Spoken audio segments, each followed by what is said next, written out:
और अब बिला ताख़ीर मैं दावत खिताब देता हूँ आलम इस्लाम के अज़ीम मुफ़क्किर और मुहक्किक आलिम दीन और अज़ीम अल्हम्दुलिल्लाह खतीब दिल पज़ीर और अल्हम्दुलिल्लाह अक्सर अहबाब जानते हैं इलेक्ट्रॉनिक मीडिया के ऊपर मसलक अहले हदीस की आवाज़ को बुलंद करने वाले और गुमराह और बिदअती लोगों के सामने मसलक हक़ का कुरान और हदीस का दिफा करने वाले हमारे मसलक के अज़ीम मुजाहिद फ़ज़ीलतुश शेख मोहतरम जनाब अल्लामा क़ारी खलीलुर रहमान जावेद साहब हाफ़िज़हुल्लाह तआला ऑफ कराची। बिस्मिल्लाहिर रहमानिर रहीम।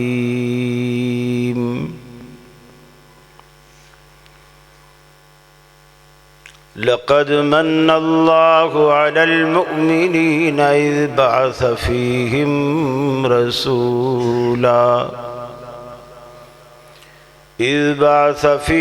रसूलन मिन अनफुसिहिम यत्लू अलैहिम आयातिही व युज़क्कीहिम व युअल्लिमुहुमुल किताब वल हिकमा व इन कानू मिन क़ब्लु लफ़ी ज़लालिम मुबीन।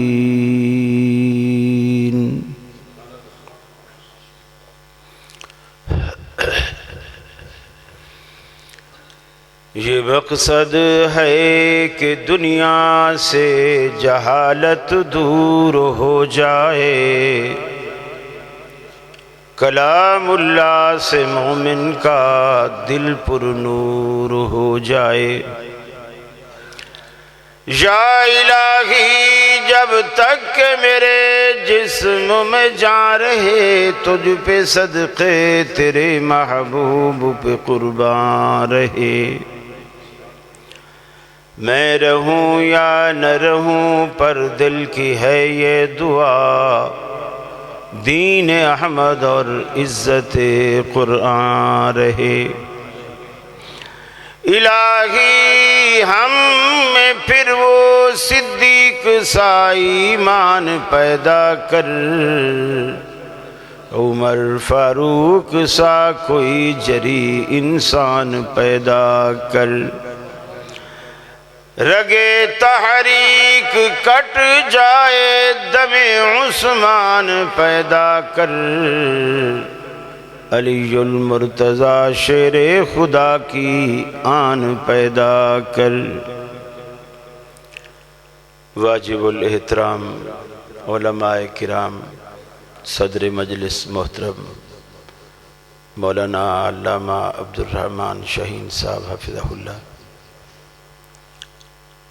फैसलाबाद के इस 29 चक के मेरे अहले तौहीद मुस्लिम भाइयों, मेरी मुस्लिम माओं बहनों बेटियों, आज हम तकमीले सही बुखारी की तकरीब के उन्वान से आपके इलाके में जमा हैं। अल्लाह से दुआ है अल्लाह रब्बुल आलमीन मुझे हक़ कहने की, आपको हक़ सुनने की, हम दोनों को अमल करने की तौफ़ीक़ अता फरमाए।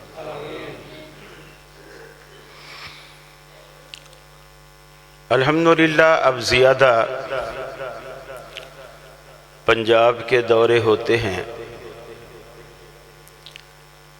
यहाँ मैं कुछ खराबियाँ देखता हूँ। आप लोग सुर पे लट्टू होते हैं और सुर पे सर धुनते हैं, अल्फाज पे बिल्कुल भी गौर नहीं करते। पहली बात तो ये है, आपने मुझसे पहले किसी नौजवान लड़के से आपने एक नज़म सुनी, उसमें कुरान मजीद के जो हुरूफ मुक़त्तआत हैं, उन मुक़त्तआत के मानी रसूल अकरम सल्लल्लाहु अलैहि वसल्लम के वजूद के मुख्तलिफ आज़ा वो तर्जमे के तौर पर लिए। मसलन वल्लैल से मुराद हुजूर की जुल्फ़ें, वल फजर से मुराद चेहरा, यासीन से मुराद सेहरा, ताहा से मुराद ताज, ये तफसीर किसने की? अल्लाह के बंदो, आप अहले हदीस हो, बरेलवियों से बातें सुन सुन के आप भी तकरीबन आधे बरेलवी हो चुके। फिर तो सब कुछ खाओ, 40वें भी करो, 7वें भी करो, सब कुछ करो। क्यों मस्जिद अलग बनाई हुई है? बरेलवियों की मस्जिदें हमसे बड़ी होती है, आप सारे उसमें खप सकते। अलग मस्जिद बनाने की क्या जरूरत है? सिर्फ आमीन और रफुल यदैन यकीन मानिए हमारे अंदर रह गई है, बाकी सब कुछ मिट चुका है। एक जगह में पंजाब में गया, वहां एक लड़के ने नज़म पढ़ी। तुम कराची वालों के आगे नज़म पढ़वाओ ही नहीं, ताकि बुराइयां निकले ही नहीं। अब वो नज़म का मफहूम ये था, पंजाबी में थी वो, कि अगर तू मेरी बात माने तो मैं तो उसका मफहूम बयान कर रहा हूं। अगर तू मेरी बात माने तो मैं तुम्हें एक मशवरा दूं, मां के मरने से पहले मर जाए। मां के मरने से पहले तू मर जाए। और भी इस तरह के जुमले थे। मैंने कहा भाई ये बताओ कि मां का मरना या बेटे का मरना, ये इन दोनों के अपने इख्तियार में है। कभी नाना दादा बैठे होते हैं, पोते नवासे फौत हो जाते हैं, और कभी पोते नवासे नाना दादा के जनाजे को कंधा देते हैं। ये पूरा निजाम अल्लाह के हाथ में है।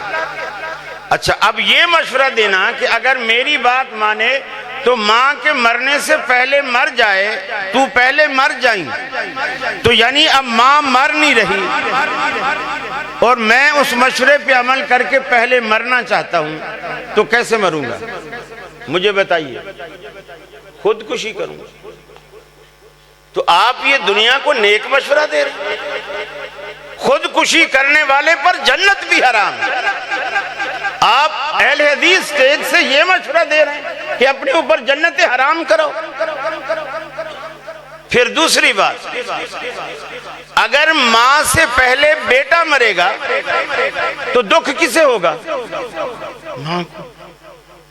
और अगर मां पहले मरेगी तो दुख किसे होगा? बेटे को।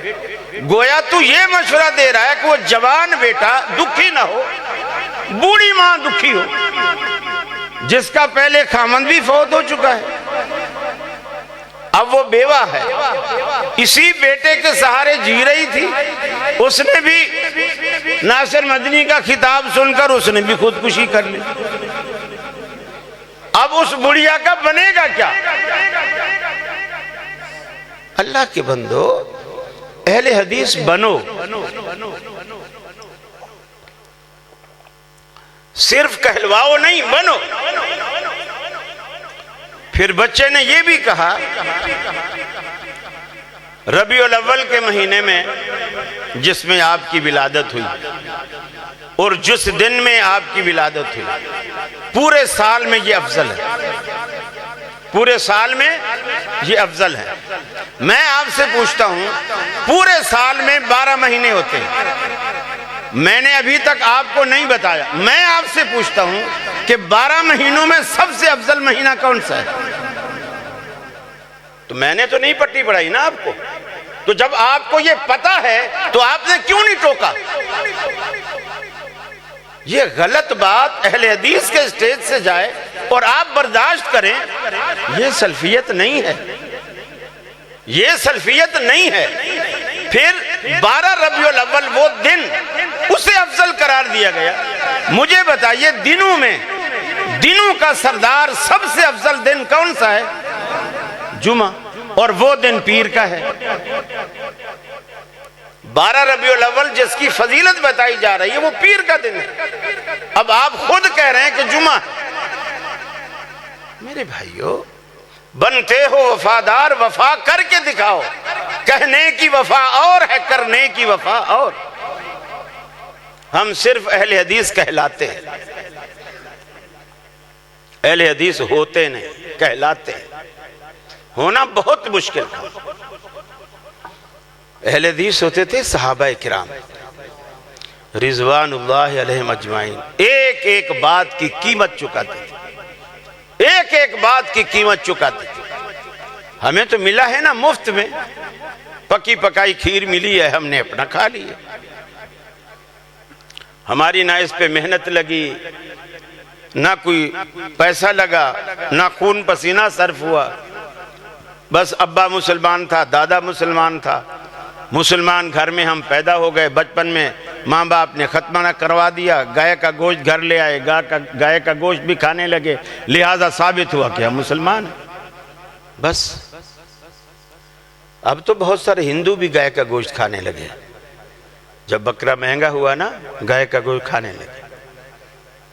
मेरे भाई, इस्लाम होने के लिए कुछ तकाजे हैं।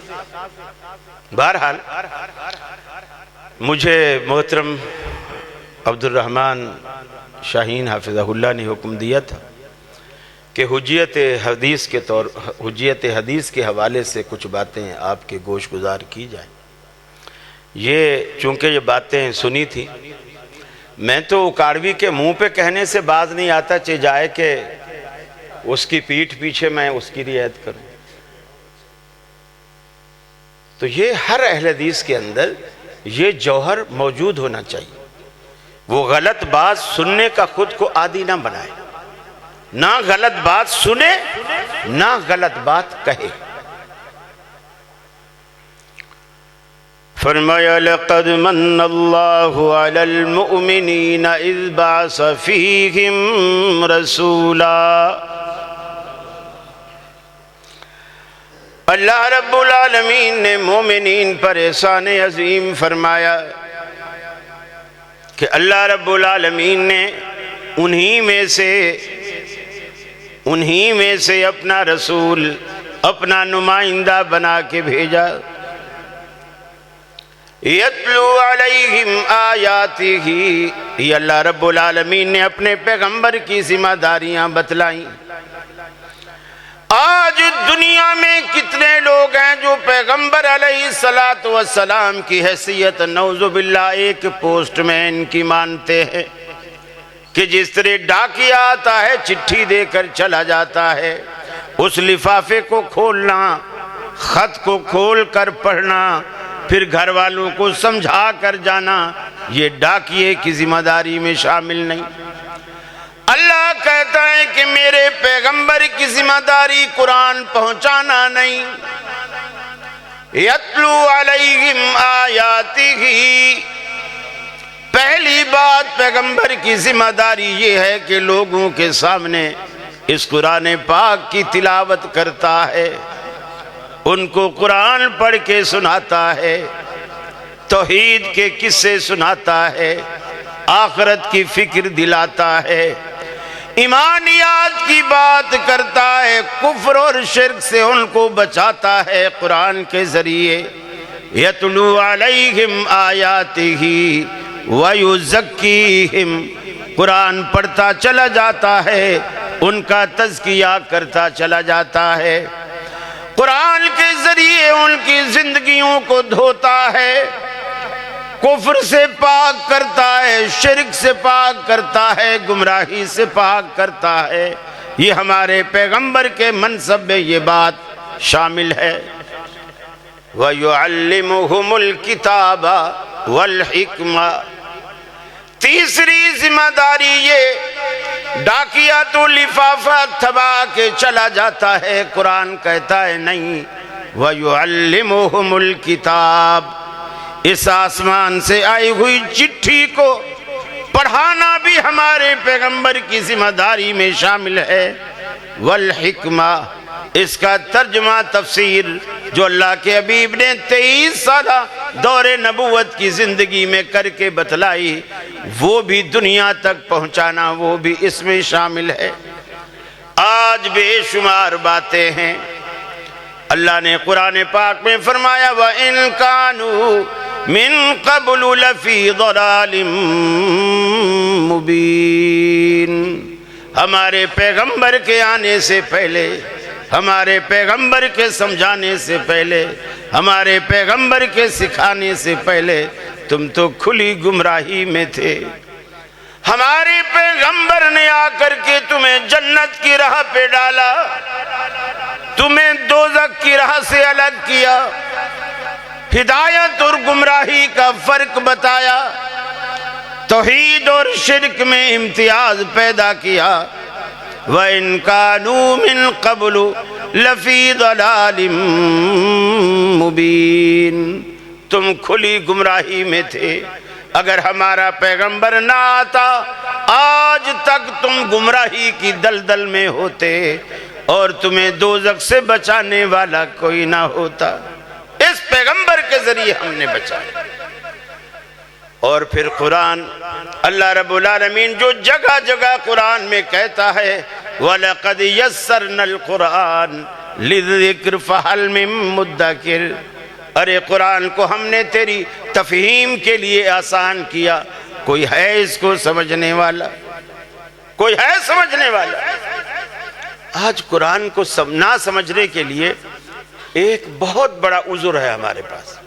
वो उज़ुर ये है कि हम में से हर शख्स ये कहता है कि मियाँ क्या करूं, कैसे समझूं, मेरी ज़ुबान पंजाबी है, उर्दू है, सिंधी है, पश्तो है, बलोची है, कुरान तो अरबी में है, मैं कैसे समझूं?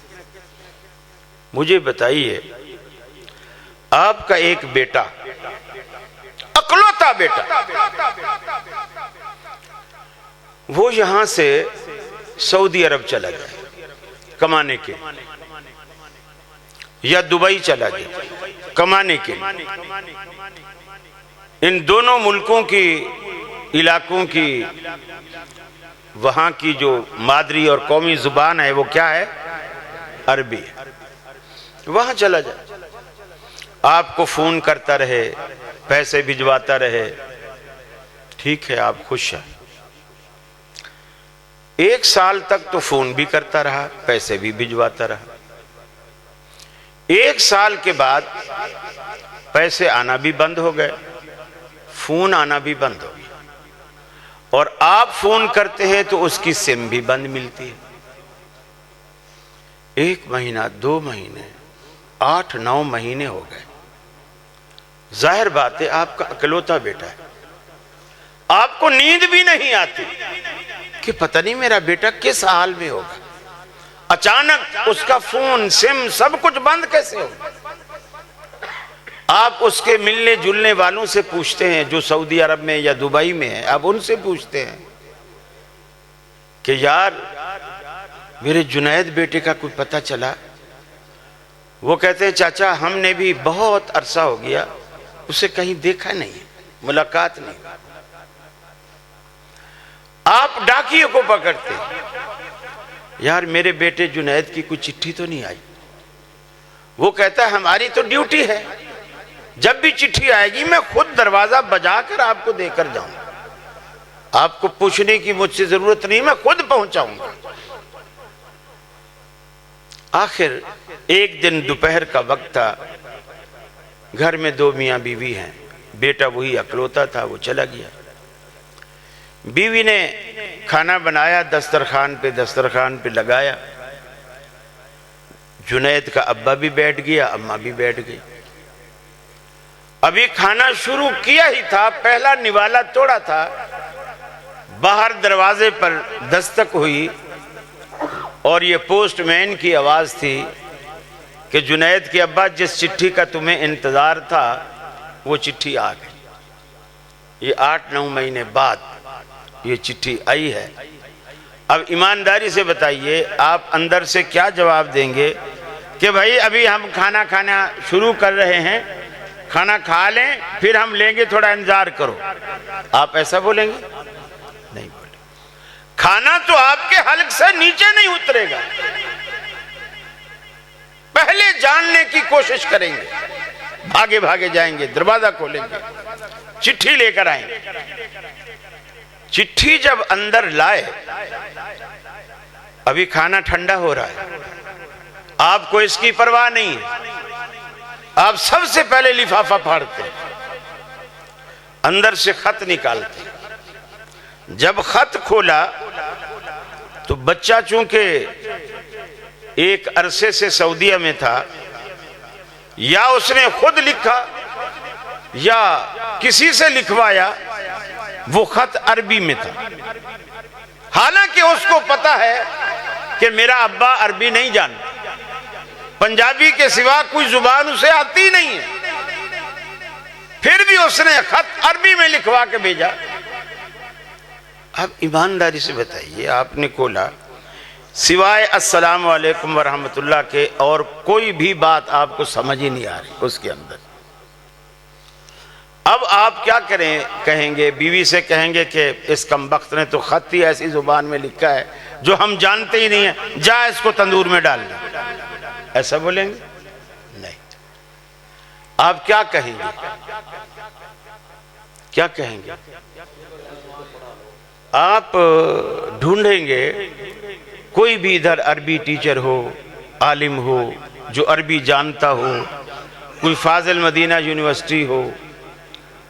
आप बेगम से कहेंगे, बेगम बस तू खाना खा ले, मैं ये खत पढ़वा के आता हूं, मैं ये खत पढ़वा के आता हूं। अब आप खत के तर्जुमे के लिए एक आलिम को और अरबी जानने वाले को तलाश करते, वो मिलता है, आप खत पढ़ाते, उसको समझते हैं। क्यों? कि आपके बेटे की चिट्ठी है और अल्लाह की चिट्ठी जो बंदों के नाम 1400 साल से आई है आपके पास, और इसलिए पड़ी हुई है और नहीं खोली गई कि ये उस जुबान में है जो जुबान मेरी नहीं है। बेटे की चिट्ठी भी तो उस जुबान में थी जो जुबान आपकी नहीं है, उसके लिए भी तो आपने जतन किया। फर्क सिर्फ ये है, वो आपका बेटा था और रब से आपका क्या रिश्ता है। वो बेटा था, इसलिए हम तर्जुमे कराते फिर रहे हैं, और ये कुरान तो अल्लाह की तरफ से आया है, अल्लाह से हमारा क्या रिश्ता है। मेरे भाइयों, थोड़ा दर्द पैदा करो अपने अंदर, दर्द पैदा करो, सल्फियत का दर्द पैदा करो, अल्लाह से रिश्ता और ताल्लुक जोड़ो। और ये कुरान इतनी अजीम किताब है, इतनी अजीम किताब है, अल्लाह ने इसको समझने के लिए नबी करीम सल्लल्लाहु अलैहि वसल्लम की जिंदगी के साथ आपके अक़वाल और फरामीन, आपके अफ़आल, उसके साथ इसे जोड़ दिया। गोया कुरान मजीद एक ऐसा परिंदा है जिसके पर हदीस है, जिसके पर हदीस है। बहुत सारी बातें हैं। आज यार लोग हम पे एतराज करते हैं जब हम कहते हैं ना सूरह फातिहा के बगैर नमाज नहीं होती, कि हदीस में आया है ला सलात लिमन लम यक़रा बिहा, जो इस फातिहा को नहीं पढ़ता उसकी नमाज नहीं होती। तो कहते हैं कुरान में तो आया वैदा क़ुरिअल कुरान फस्तमिऊ लह, जब कुरान पढ़ा जाए तो तुम कान लगाकर, तवज्जो लगाकर उसको सुनो। तो वो आयत हदीस के खिलाफ है। अब हम कुरान को थोड़ी छोड़ेंगे, कौन कह रहा है कुरान के छोड़ने को? लेकिन जो मतलब अल्लाह के रसूल ने लिया उस आयत का, उस कुरान का, आप उससे ज्यादा अच्छा और सही मफहूम तो नहीं ले सकते ना। नबी मुकर्रम ने उस आयत के होते हुए फरमाया, जो शख्स सूरह फातिहा नहीं पढ़ता उसकी नमाज नहीं। तिरमिज़ी शरीफ में फरमाया फहिया खिदाजुन फहिया खिदाजुन फहिया खिदाजुन गैर तमाम, उसकी नमाज ऐसे है जैसे ऊंटनी ने कच्चा बच्चा गिराया हो, वक्त से पहले कच्चा बच्चा जिसका बचना भी मुमकिन नहीं, वो यानी बेकार। हमल वक्त से पहले गिर गया, बेकार है, और वो नामुकम्मल है, वो बच्चा भी नाकिस होता है। टांगें जुड़ी अभी नहीं बनी, हाथ थोड़े थोड़े बने हुए, उंगलियां नहीं बनी, टांग थोड़ी बनी हुई है, पांव नहीं बने, अधूरा बच्चा, नाकिस बच्चा, वो किस काम का? ये उस नमाज का हाल है जिस नमाज में फातिहा ना हो। अब वो कहते हैं जी कुरान में है तो लिहाजा कुरान अव्वल है, हदीस बाद में है। देखिए ये भी इन लोगों ने एक फितना डाला है कि पहले कुरान फिर हदीस। अल्लाह की कसम, शरीयत ने कहीं भी कभी भी ये फार्मूला नहीं दिया कि पहले कुरान फिर हदीस। हुज्जत के मसले में, इस्तिंबात के मसले में, दलील के मसले में कुरान और सुन्नत में कोई फर्क नहीं, कोई फर्क नहीं। और कुरान और सुन्नत में जो किताबों का फर्क है वो ये है कि कुरान में अल्फाज भी अल्लाह के हैं और बात भी अल्लाह की है। अल्फाज भी अल्लाह के, बात भी अल्लाह की। हदीस में बात अल्लाह की है, अल्फाज की तज़ीन व आराइश रसूलुल्लाह सल्लल्लाहु अलैहि वसल्लम की जाती है। आपने अल्लाह की बात को अपने अल्फाज में बयान किया, वो हदीस है, और अल्लाह की बात को अल्लाह के अल्फाज में बयान किया, वो कुरान मजीद है। इसको वही मतलूबी कहते हैं और हदीस को वही गैर मतलूबी कहते हैं। कुरान को वही जली भी कहते हैं, हदीस को वही खफी भी कहते हैं, लेकिन हुज्जत के एतबार से फर्क नहीं है। आप इस बात के पाबंद नहीं हैं कि कोई मसला पूछने वाला आज किसी आलिम से, मुफ्ती से कोई मसला पूछे और उसके जहन में फौरी तौर पर कोई हदीस आए तो वो उस हदीस को रोके रखे, पहले कुरान में कोई आयत तलाश करे। अल्लाह ने इस बात का पाबंद नहीं किया कि पहले वो कुरान में ढूंढे, कुरान में ना मिले तो फिर हदीस में देखे। ये मुक़ल्लिदीन ने ये तफक्कुर, ये फ़क़ाहत उनकी है, इस्लाम की ये फ़क़ाहत नहीं है कि रुको हदीस पहले बयान न करो। इमाम अबू सौर रहमतुल्लाह अलैह बहुत बड़े जलील कद्र इमाम थे। उनके दौर में एक खातून फौत हुई इलाके में, बस्ती में, और पूरी बस्ती में एक ही औरत थी जो खवातीन फौत होती थी तो उनको गुस्ल देती थी। औरतें एक तो वैसे कमजोर दिल की होती, डरती बहुत है। मैयत के घर में अक्सर औरतें जाती नहीं है कि इजराइल भी वहीं कहीं आसपास होगा, फिर मेरे को देख लेगा, फिर आज उसको दफन करेंगे, दूसरे दिन मेरे घर आ जाएगा।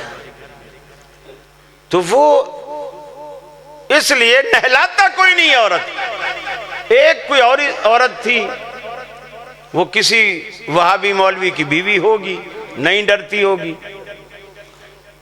तो इत्तेफाक से जब उसके पास मोहल्ले वाले गए कि फलां घर में फलां की बीवी फौत हुई है तो आप आके गुस्ल दे।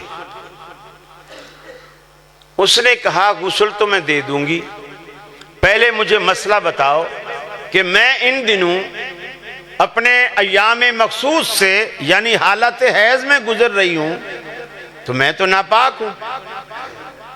गुस्ल तो इसलिए दिया जाता है ताकि मैयत को पाक किया जाए, तो मैं इन नापाक हाथों से उसे कैसे धुला सकती हूं? पहले ये मसला उलमा से पूछकर बताओ कि मैं गुस्ल दे सकती हूं या नहीं। अगर दे सकती हूं तो मैं आ जाती हूं, अगर नहीं दे सकती तो फिर किसी और का इंतजाम करो।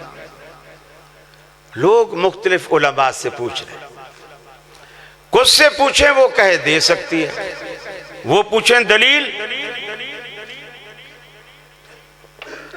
वो कहें दलील तो पता नहीं है, बस हमारा दिल कहता है दे सकती है। कुछ पूछे नहीं दे सकती, वो पूछें दलील, बोले देखो ये नापाकी की हालत है, नमाज रोजा ये भी नहीं कर सकती, तो गुस्ल कैसे देगी, लिहाजा नहीं कर सकती। दलील किसी के पास। अब ये भी देखिए अल्लाह ताला ने ये ज़ौक़ और ये शौक़ भी अहले हदीस को अता किया है कि वो पूछते हैं इस बात की दलील क्या है। असहाबुर राय के यहां ये मसला ही नहीं है, किसी को जुर्रत ही नहीं होती कि आलिम से कोई शागिर्द कोई जाकर के दलील पूछे, वो पूछेंगे उल्लू का पट्टा, मैं तेरा उस्ताद हूं, मैंने जो कह दिया जायज है यही दलील है, तू मुझसे और दलील मांगते। भाई वो दलील आलिम से नहीं मांगेगा तो क्या जाहिल से मांगेगा? वो पूछेगा। ये हदीस का मिजाज, बच्चा बच्चा पूछता है। अल्लाह की पनाह, अगर मौलवी साहब मुसल्ले पे बैठे बैठे नमाजियों की तरफ रुख करके हाथ उठा के दुआ मांग ले, तौबा, उसको तो मोहल्ला ही छोड़ना पड़ जाएगा। इतने मुफ्ती आ जाएंगे। अल्लाह के नबी ने दुआ मांगी थी, आपने हाथ उठाए थे, आपने चेहरे पे हाथ फेरे थे। एक को मैंने क्या जी इज्तिमाई दुआ मिंबर पे अल्लाह के रसूल ने, तो मिंबर पे मांगी थी ना, आप तो मुसल्ले पे मांग रहे। अल्लाह के रसूल ने तो मिंबर पे मांगी थी, तो आप भी फिर मिंबर पे चढ़ के मांगो ना, आप मुसल्ले पे क्यों मांग रहे? अजीब मिजाज। कुछ हम हद से भी आगे निकल गए। ऐसी बहस करते करते जोहर का वक्त हो गया। मैयत घर में पड़ी हुई, गुस्ल देने वाला कोई नहीं। इमाम अबू सौर रहमतुल्लाह अलैह जोहर की नमाज पढ़ाने के लिए मस्जिद में आए, तो वो अभी मस्जिद में दाखिल ही हुए थे कि लोगों ने कहा, हजरत बहुत बड़ा मसला हुआ है, दिन के 9-10 बजे से औरत फौत हुई है, अभी तक उसका जनाजा पड़ा हुआ है, गुस्ल देने वाला कोई नहीं, जो गुस्ल देती है वो हालत हैज़ में है, और कुछ मौलवी कहते हैं गुस्ल दे दो, कुछ कहते हैं नहीं दो। हमने दलील पूछी तो वो कोई कहता है दलील तो नहीं है मेरे पास, लेकिन यही दिल कहता है कि दे सकते हो, यही दिल कहता है कि नहीं दे सकते। इमाम अबू सौर रहमतुल्लाह ने फरमाया दे सकते हैं। अब उन्होंने उनसे भी पूछा कि क्या दलील है, दे सकने की क्या दलील है? उन्होंने कहा दलील सैयदा आयशा सिद्दीक़ा रज़ियल्लाहु ताला अन्हा की वो रिवायत है कि अल्लाह के हबीब सल्लल्लाहु अलैहि वसल्लम वुज़ू करके तशरीफ़ लाए, जिस जगह आप खड़े थे उस जगह से जाए नमाज कुछ फासले पर रखी हुई थी, और हज़रत आयशा उधर खड़ी हुई थी जिधर जाए नमाज रखी हुई थी। आपने आयशा से फरमाया कि ये जो जाए नमाज है ये मुझे उठा कर दो ताकि मैं नमाज पढ़ूं। तो हज़रत आयशा ने कहा या रसूलल्लाह, मैं तो हालत हैज़ में हूँ, गोया मेरे तो नापाक हाथ है, जाए नमाज तो पाक चीज़ होती है, पाक कपड़ा है, उस पे आप जिक्र करेंगे, अल्लाह की इबादत करेंगे, अल्लाह को सजदा करेंगे। नबी रहमत सल्लल्लाहु अलैहि वसल्लम ने फरमाया आयशा इन्ना हैज़ा तक लैसत फी यदिक, हैज़ को तेरे हाथों में नहीं लगा हुआ, उठा के दे। हज़रत आयशा ने जाए नमाज उठाई, रसूलुल्लाह सल्लल्लाहु अलैहि वसल्लम को पेश की। अब इमाम अबू सौर के जहन में कुरान की आयत नहीं आई, सवाल करते ही सबसे पहले हदीस आई, और उन्होंने इसी बेस पर फतवा दे दिया। दलील में, हुज्जत में कुरान और हदीस में कोई फर्क नहीं। पहले पीछे की बात मुकल्लिदीन ने गढ़ी है, पहले पीछे की कोई कैद नहीं है। अब आप देखो, आपके घरों में जो औरतें होती हैं इस पीरियड से वो भी गुजरती हैं, क्या वो उन हाथों में इन दिनों में आटा नहीं गूंथती है ना? वो ये तो नहीं कहती मौलवी साहब आज आप खुद गूंदो, मैं तो हैज़ की हालत में हूं। खुद गूंथती है ना, रोटी भी खुद पकाती, फिर खाती भी अपने हाथों से है। मोहब्बत ज्यादा हो तो मौलवी साहब के मुंह में भी निवाला दे देगी। ये ऐसा होता है। अल्लाह के हबीब ने फरमाया अगर कोई शख्स मोहब्बत से अपनी बीवी के मुंह में भी निवाला देता है तो वो भी सदका है। कभी कभी ये सदके भी किया करो मौलवियों, ये सदके भी किया करो, इस पे भी सवाब मिलता है, अजर मिलता है। हदीस जो है ये बिल्कुल उसी तरह हुज्जत है, बल्कि बाज मौकों पर बज़ाहिर लगता है कि ये हदीस कुरान के खिलाफ जा रही होती है। मिसाल के तौर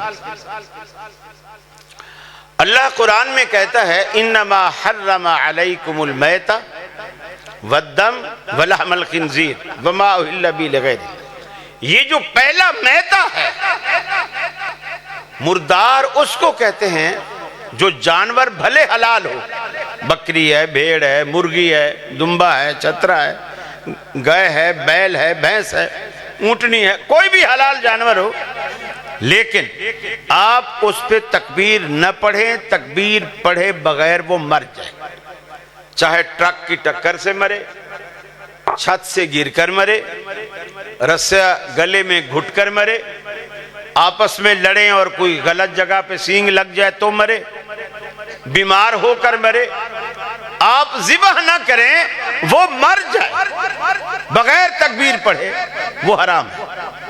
ये बात आपकी समझ में आ गई? वो हराम और मुर्दार। मुझे बताइए, हनफी, देवबंदी, बरेलवी, अहले हदीस या चलो शिया भी, वो कुछ मछलियां नहीं खाते, लेकिन जो खाते हैं उस पर मेरा सवाल बनता है। ये सारे जब भी हम मछली खाते हैं, ईमानदारी से बताइए, आप मछली को तकबीर पढ़ के ज़िबा करते हैं? नहीं करते। और कुरान कहता है हराम है। मछली आपको मदीने वाले ने खिलाई है, कुरान तो खाने ही नहीं देता। मछली आपको मदीने वाले ने खिलाई। नबी मुकर्रम सल्लल्लाहु अलैहि वसल्लम ने फरमाया, दो मौतें अल्लाह के रसूल ने उन्हें मुर्दार कहकर, नाम लेकर कहा, ये अल्लाह ने तुम पर हराम किए हैं, हलाल किए हैं। एक मछली और एक टिड्डी, जिसे उर्दू में तो टिड्डी कहते हैं, आपके यहां पता नहीं क्या कहते हैं, मकड़ी। मकड़ी हम कहते हैं वो जो जाला वाली होती है, वो नहीं, ये वो मकड़ी जो फसल तबाह करती है। झुंड के झुंड आते हैं, फसलें, दरख्तों के पत्ते सब खा जाती। इससे भी तकबीर नहीं पढ़नी पड़ती। पकड़ो, सर पकड़ के इधर फेंको, आग पे सेको, नमक डालो और खा जाओ। बेहतरीन ज़ायका होता है उसका, खुम्बी की तरह, कुछ खुम्बी की तरह। अब दोनों चीजें बगैर तकबीर के, कुरान कहता है हराम है, अल्लाह का रसूल कहता है ये हलाल है। आगे है वद्दम, खून। जब आप ज़िबा करते हैं किसी जानवर को, तो ज़िबा के वक्त जो उसका खून निकलता है, बहता है, निकल के अरब दौरे जahलियत में ज़िबा करते वक्त उसका जो खून निकलता था, उसको बर्तन में लेकर गरम गरम पी जाते थे। कहते थे इससे बड़ी ताकत आती है, बंदा पहलवान बनता है। पी जाते थे। कुरान ने आकर इसे हराम किया, उस खून को। हाँ, अलबत्ता जब ज़िबा के बाद खून बहते बहते बहते जानवर ठंडा हो जाए और खून बहना बंद हो जाए, फिर उसके गोश्त के अंदर जो खून जम गया है, वो आप बगैर धोए भी अगर गोश्त पकाएंगे तो वो हलाल। लेकिन जो खून बहा है वो आप पर टोटली हराम है, आप उसको इस्तेमाल नहीं कर सकते। अब अल्लाह के हबीब ने फरमाया तिल्ली और कलेजी, आपने फरमाया दोनों जमे हुए खून है और अल्लाह ने तुम पर हलाल किया। कुरान कहता है खून हराम है और कोई तखसीस नहीं की कि कौन से वाला हराम है, कौन से वाला हलाल। नबी मुकर्रम ने तखसीस की कि उस हराम में कलेजी और तिल्ली का जमा हुआ खून शामिल नहीं, ये हलाल।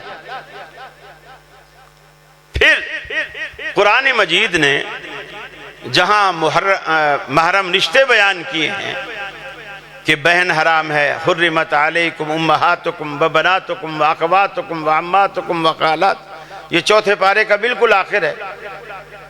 ये हुर्मत वाले जो रिश्ते बयान किए कुरान ने, उसमें एक ये भी है ला तजमाऊ बैन लुख्तैन, किसी एक बंदे के निकाह में दो बहनें जमा नहीं हो सकती। कुरान ने कहा किसी एक बंदे के निकाह में दो बहनें जमा नहीं हो सकती, यानी एक शख्स अपनी बीवी से शादी करके और उस बीवी की बहन यानी साली से शादी नहीं कर सकता उसके होते हुए। हाँ, वो मर जाए या उसे तलाक दे दे, फिर अगर उसके माँ बाप राजी हैं उसकी बहन देने को तो दे दे, लेकिन पहली बहन के होते हुए दूसरी बहन से शादी नहीं कर सकता। कुरान ने कहा दो बहनें जमा नहीं कर सकती। नबी मुकर्रम सल्लल्लाहु अलैहि वसल्लम ने फरमाया दो बहनें भी जमा नहीं कर सकता, उस बीवी की भतीजी को भी जमा नहीं कर सकता, उस बीवी की भांजी को भी जमा नहीं कर सकता। ये जो दो इजाफी रिश्ते नबी मुकर्रम ने बयान किए कुरान में नहीं है। फिर जिस चीज को मुकल्लिदीन ने हलाला बनाया, कुरान कहता है जब किसी औरत को अलग अलग मौकों की 3 तलाकें हो जाए, हनफी कहते हैं अलग अलग मौके की जरूरत नहीं, बस लफ्ज जब 3 पूरे हो जाए, हालांकि कुरान के सरीहन खिलाफ। अत-तलाक़ मर्रतान, 2 मौके हैं जिसके बाद बीवी हलाल रहती है। मर्रा कहते हैं मर्रतम बाद मर्रतन, ये मर्रतान है, एक के बाद वक्फा होगा फिर दूसरी होगी।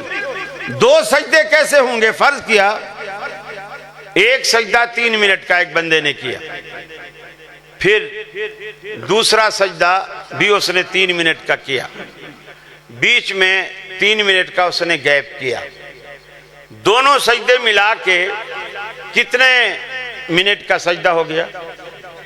6 मिनट। एक दूसरा बंदा सजदा करता है और 6 मिनट का सजदा करता है, बीच में उठता नहीं, ये कितने सजदे? 1 सजदा। अब 2 क्यों नहीं है? हालांकि इसने 6 मिनट लगाए। 2 इसलिए नहीं है कि पहला जो झुकने लगा है, सजदा किया है उसने, वो तसलसल है, उसमें गैप नहीं, वक्फा नहीं। वक्फा करेंगे तो दूसरा आएगा। जियो टीवी पर प्रोग्राम था, कई साल पुरानी बात है, और इत्तेफाक से 2 साल मुफ्ती अब्दुल कवी ने भी, आपके मुल्तान वाले जो हैं, वालेकुम अस्सलाम, उसने भी प्रोग्राम किया। तो जब मैंने ये बात बयान की तो कहने लगा, जी डॉक्टर साहब, यानी आमिर लियाकत साहब से कहने लगा, डॉक्टर साहब ये कैसे मुमकिन है?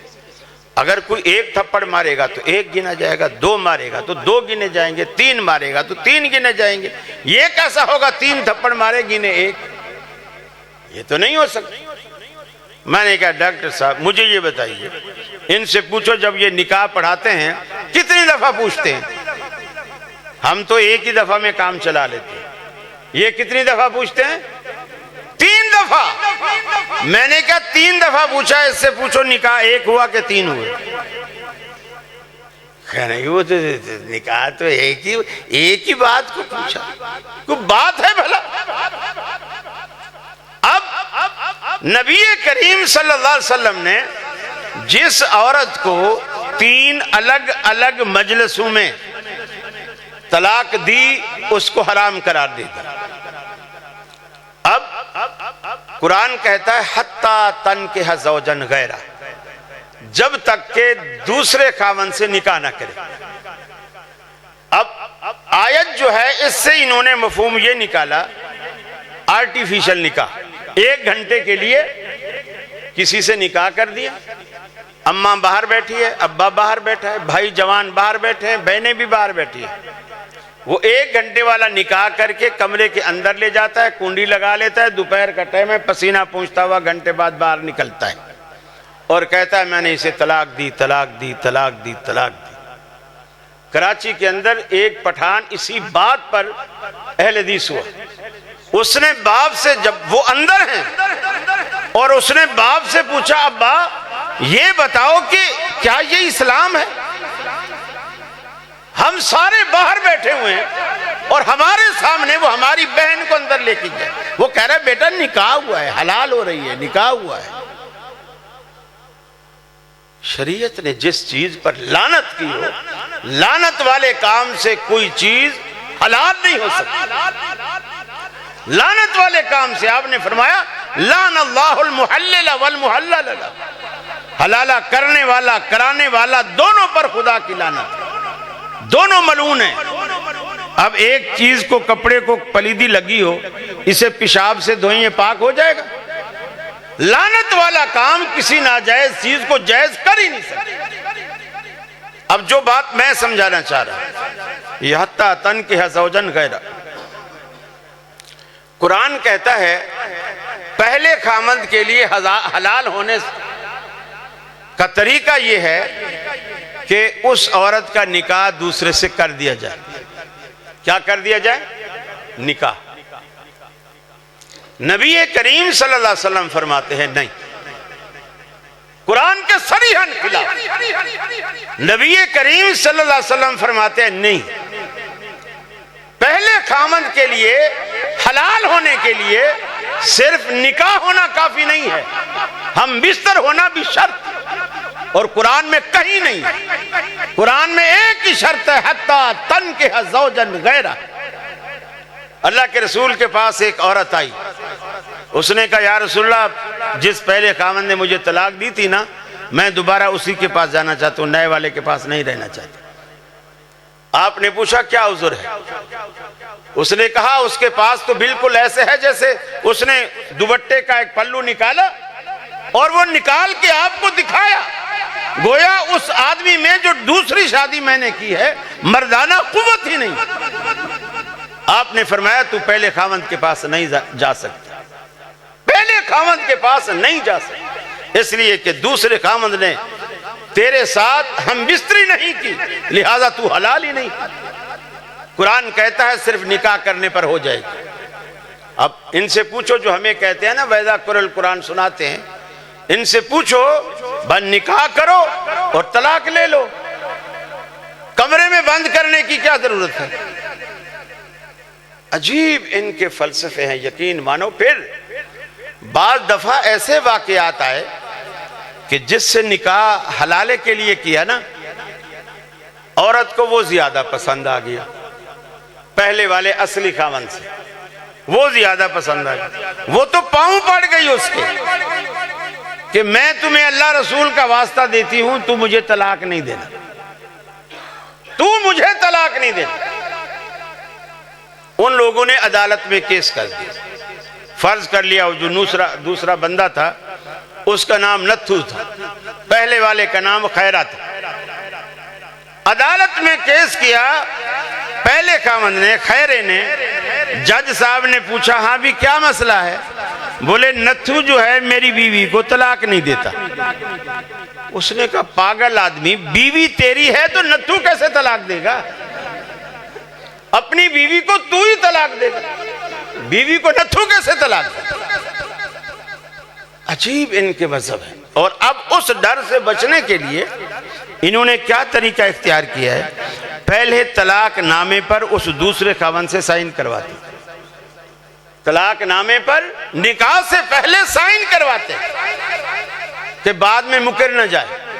अच्छा, अब निकाह नहीं हुआ, तलाक पहले हो गई, तो तलाक तो होती है निकाह वाली को, इसने तलाक किसको दी है? अच्छा, और अगर निकाह से पहले भी तलाक हो जाती है तो इसके बाद जो निकाह हुआ है उसको तो तलाक हो चुकी।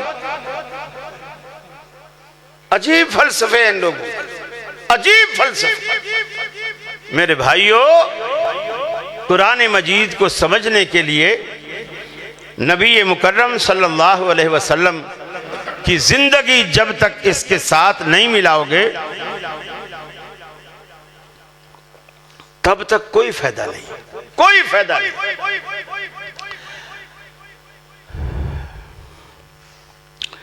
फरमाया कुल कुंतुम तुहिब्बूनल्लाह फत्तबिऊनी युहिब्बुकुमुल्लाह।